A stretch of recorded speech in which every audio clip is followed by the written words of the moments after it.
भीमपुर जंगल के अंदर शेर सिंह नाम का एक शेर रहा करता था, जो कि बहुत समझदार था और जंगल में कोई भी समस्या होती तो सभी जानवर शेर सिंह के पास मशवरा लेने के लिए आते। एक दिन रिंकी गिलहरी और झिलमिल लोमड़ी शेर सिंह के पास आई और रिंकी गिलहरी बोली, देखिए ना शेर सिंह जी, ये जब देखो मेरे बच्चों के पीछे पड़ी रहती है और उन्हें खाने की फिराक में रहती है। इसे बोल दीजिए, इस जंगल में हम सब एक परिवार की तरह हैं और हम एक दूसरे का शिकार नहीं कर सकते। थोड़ा कम बोलो, अगर मैं तुम लोगों से दोस्ती कर लूंगी तो खाऊंगी क्या? तुम ही लोग तो मेरी खुराक हो। अब मैं तुम लोगों की तरह घास फूस खाकर तो जिंदगी नहीं जी सकती ना। थोड़ी ही देर में रिंकी और झिलमिल के बीच में बहस छिड़ जाती है। ये सब कुछ देखकर शेर सिंह दहाड़ते हुए बोलता है, बस करो, तुम लोग मेरी सभा में आए हो, कोई तमाशे में नहीं जो आपस में ही बहस किए जा रहे हो। अगर मुझे गुस्सा आ गया तो एक को ब्रेकफास्ट और एक को डिनर बनाकर हजम कर जाऊंगा। शेर सिंह के चिल्लाने की आवाज सुनकर सभी जानवर सहम जाते हैं, जिसके बाद अब शेर सिंह अपना फैसला सुनाता है।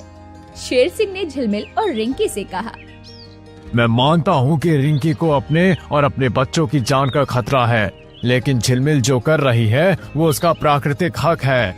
पर हमारा जंगल एक परिवार है, इसलिए हम एक दूसरे को नहीं खा सकते।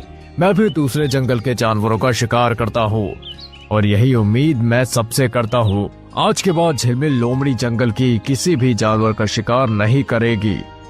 अब शेर सिंह ये बोलता है और सब लोग उसके फैसले की तारीफ करते हैं, क्योंकि कोई भी उसके फैसले के आगे कुछ बोलने को तैयार नहीं था। लेकिन झिलमिल लोमड़ी को ये सब कुछ सुनकर चिढ़ मच जाती है और वो अपने मन में कहती है, अगर ये शेर सिंह इस जंगल में ना होता तो इस शेर सिंह की जगह इस जंगल की महारानी मैं होती और इस जंगल का पूरा राजपाट संभालती। इन जानवरों को जब मर्जी मन करता खा जाती। कोई बात नहीं, हर कुत्ते का दिन आता है और मैं तो लोमड़ी हूँ। मेरा दिन भी जल्दी आएगा।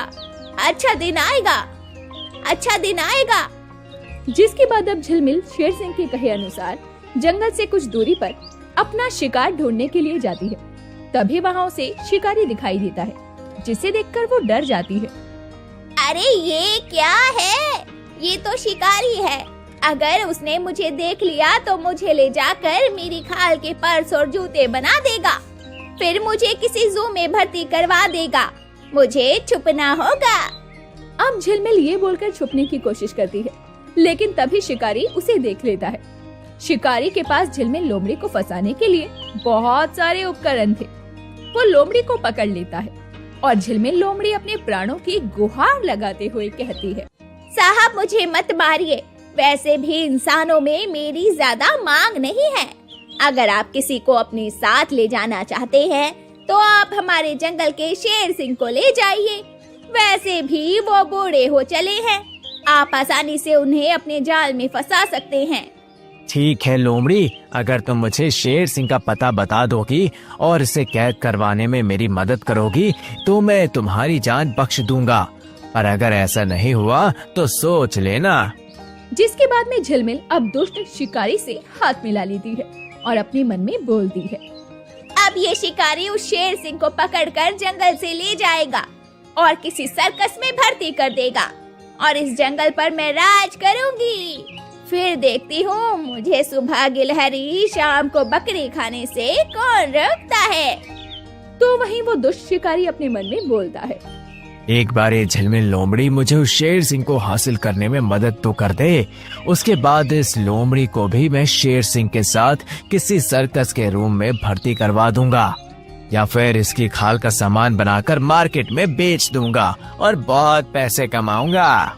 झिलमिल भी नहीं जानती थी कि आखिर शिकारी के दिमाग में क्या चल रहा है।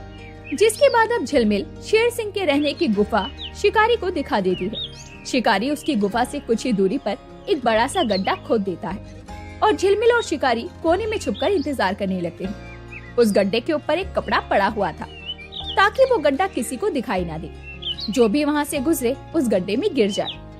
अब शिकारी वैसे ही कुछ गड्ढे जंगल में अलग अलग कोनों पर खोद देता है। इसके बारे में झिलमिल लोमड़ी को भी नहीं पता था। एक दिन झिलमिल लोमड़ी रिंकी गिलहरी को जंगल में देखती है और कहती है, आज आज मेरा गिलहरी खाने का बहुत मन कर रहा है। वैसे भी शिकारी कुछ ही दिनों में शेर सिंह को पकड़ कर ले जाएगा। अगर मैं इस गिलहरी को खा लूं, तो किसी को क्या ही पता चलेगा।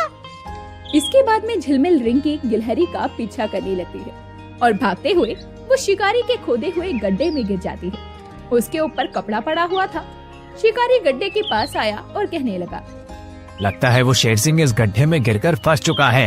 अब उस चाल में लोमड़ी को बुलाता हूँ और उसे भी शेर सिंह के साथ सर्कस में ले जाकर बेच दूंगा। अब शिकारी जैसे ही झिलमिल को ऊपर खींचता है तो शेर सिंह की जगह झिलमिल को देखकर हैरान हो जाता है। झिलमिल उसे देखकर कहती है, अच्छा, तो तुम मेरे साथ धोखा करने वाले थे। तुम शेर सिंह के साथ साथ मुझे भी सर्कस में ले जाने वाले थे। मैंने तुम पर यकीन करके बहुत बड़ी गलती कर दी। तुम बहुत ही दुष्ट हो। तभी वहाँ दहाड़ता हुआ शेर सिंह आता है और कहता है, तुम्हें क्या लगता है कि जंगल को मैं ऐसे ही चला रहा हूँ? शेर शेर ही होता है। मैंने पहले ही शिकारी और तुम्हारी सारी बातें सुन ली थी, इसलिए मैंने रिंकी को जानबूझकर जंगल में इधर उधर को दौड़ने के लिए बोला, ताकि उसे देखकर तुम्हें लालच आ जाए और तुम उसे खाने के लिए दौड़ो और इस गड्ढे में गिर जाओ। तुम दोनों जितने भी दुष्ट क्यों ना हो, शेर जैसे चतुर नहीं हो सकते। जिसके बाद में झिलमिल को अपनी गलती का एहसास होता है, लेकिन शेर सिंह अब बाकी जानवरों की भलाई के लिए उसे जंगल में रखने को तैयार नहीं था। तो वहीं शिकारी को भी सब जानवर डराकर जंगल से भगा देते हैं। वो दोबारा कभी जंगल में पलटकर नहीं आता। इस तरह चतुर शेर सिंह की वजह से सारे जंगल वासियों को उस दुष्ट शिकारी और झिलमिल से छुटकारा मिलता है। दीमापुर जंगल वैसे तो खुशियों से भरा हुआ जंगल था। शेर सिंह सबका बहुत अच्छे से ख्याल रखता था और सब लोग शेर सिंह को बहुत पसंद किया करते। लेकिन उस जंगल का बड़ा भालू शेर सिंह को बिल्कुल भी पसंद नहीं करता था, क्योंकि वो शेर सिंह की जगह जंगल का राजा जो बनना चाहता था। ऐसे ही एक दिन शेर सिंह ने सबको दावत पर अपने घर बुलाया, लेकिन बड़ा भालू कुछ नहीं खा रहा था। इस तरह उसे कुछ न खाते देखकर शेर सिंह ने कहा, क्या बात है बड़ा भालू, तुम कुछ खा क्यों नहीं रहे हो? लगता है तुम्हारा पेट खराब है। नहीं, मेरा कुछ भी खाने का मन नहीं है, और वैसे भी मुझे खाने में सिर्फ शहद अच्छा लगता है, जो कि तुमने आज दावत में रखा ही नहीं। ऐसा तो नहीं है बड़ा भालू कि तुम सिर्फ शहद खाते हो, तुम गन्ने और बाकी के फल भी खाते हो। आज तुम वो भी खा सकते हो। रहने दीजिए शेर सिंह जी, बड़े भालू की तो आदत हो गई है मुंह बनाकर घूमते रहने की। इसको घूमने के अलावा कोई काम तो नहीं है, घूमता रहता है। बंदरिया की ऐसी बातें सुनकर बड़ा भालू नाराज हो जाता है। उसे वहां से इस तरह जाते देखकर बंदरिया शेर सिंह से बोली, शेर महाराज, आप इसकी बातों का बुरा मत मानिए। दरअसल इसका कहना है कि ये शरीर में आपसे बड़ा है, तो इस जंगल का राजा इसे होना चाहिए, इसलिए आपसे नाराज रहता है। अच्छा, तो ये बात है। कुछ दिन गुजरते हैं और अचानक ही जंगल का मौसम बदल जाता है। जंगल में बहुत तेज ठंड पड़ने लगती है। सभी जानवर ठंड से कपकपा रहे थे। शेर सिंह भी अपनी गुफा से बाहर नहीं आ रहा था। सभी जानवर शेर सिंह का समाचार लेने के लिए जाते हैं और शेर सिंह से पूछते हैं, क्या बात है शेर सिंह, आज तो आप अपनी गुफा से बाहर नहीं आ रहे। सब कुछ कुशल मंगल तो है ना? हाँ शेर सिंह जी, अगर आप गुफा से बाहर नहीं निकलेंगे तो जंगल की समस्याओं का समाधान कौन करेगा? आप ही तो जंगल के महाराज हैं। मेरी तबीयत कुछ दिनों से खराब है, इसलिए मैं उठ भी नहीं पा रहा हूँ।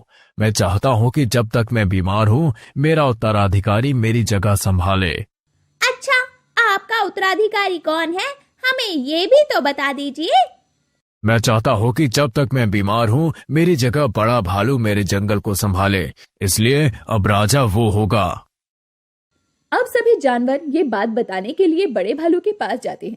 बड़ा भालू जब इस बात को सुनता है तो वो खुश होते हुए कहता है, मैं तो जानता था वो शेर सिंह अच्छा है, एक दिन मुझे मेरा हक जरूर देगा। आज मैं एक दिन का राजा बना हूँ तो क्या हुआ, किसी दिन मैं जंगल का हमेशा के लिए राजा बन जाऊंगा। मैंने फिल्मों में देखा है, लोग एक दिन के लिए नेता बनकर लोगों को पुराने नेता की छवि भुलवा देते हैं। मैं भी इतने अच्छे काम करूंगा।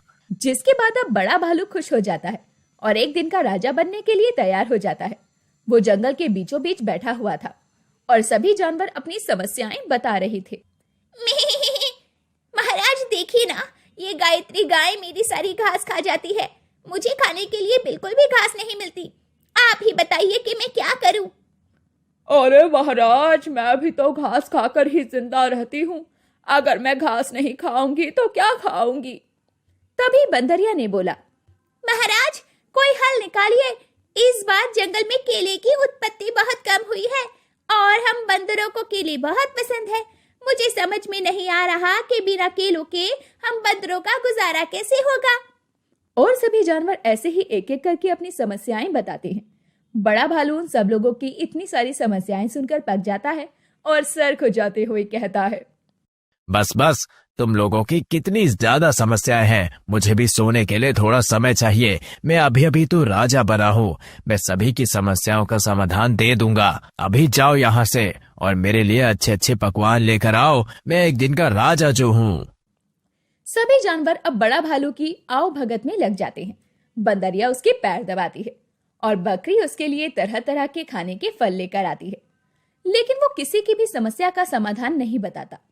सभी जानवर उसकी सेवा करते हुए बहुत थक जाते हैं, लेकिन बड़ा भालू बहुत खुश था और सबसे बोला, देखा, मैं ही तुम्हारा असली राजा हूँ। कितना अच्छा लग रहा है सब कुछ, कितना भला चल रहा है।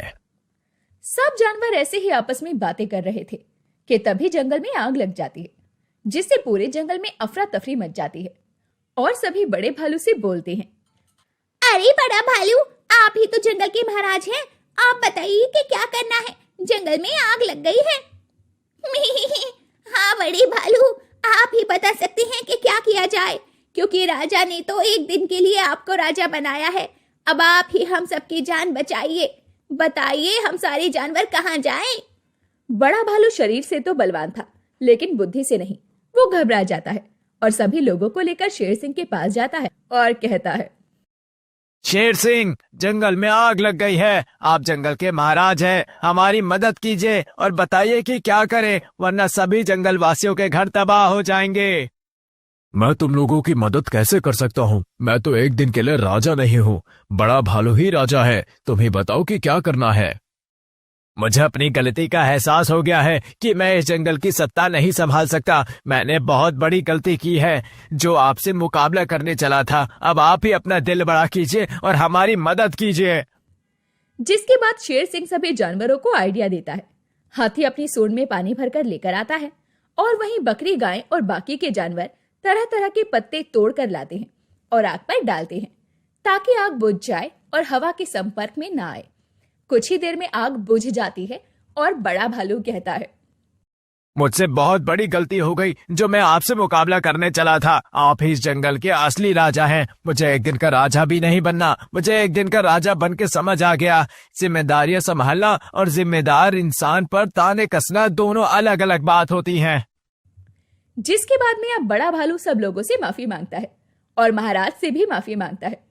उसके बाद वो कभी भी किसी से प्रतियोगिता नहीं करता। दोस्तों, हमें भी समझना चाहिए कि हर इंसान अपने हिसाब से अपनी जिम्मेदारी को संभालता है। हमें कभी भी किसी से मुकाबला नहीं करना चाहिए, बल्कि अपनी खुद की एक जगह बनानी चाहिए।